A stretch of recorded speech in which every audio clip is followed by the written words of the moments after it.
Hello, my name is Kip Beaudry with MarineMax Pensacola, and today I'm going to take you on a walkthrough of our most recent trade, a 2020 Boston Whaler 280 Outrage.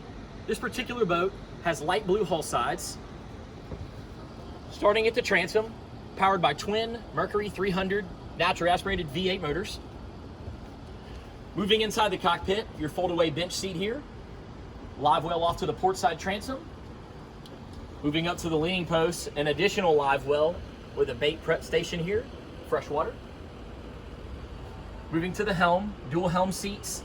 We've equipped this boat with a nice electronics package, a single Raymarine Axiom XL, your digital depth display. It does have a remote spotlight on top, digital controls, and also it does have joystick piloting with skyhook featuring.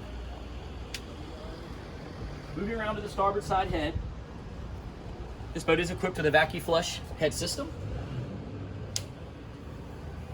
Moving forward, you will see JL audio all the way around from the factory. Great seating and also garage storage up under this forward seat. This boat does have the full canvas cover package and an anchor windlass forward with remote. We'd like to thank you for watching this video, and remember, we're always open at MarineMax.com.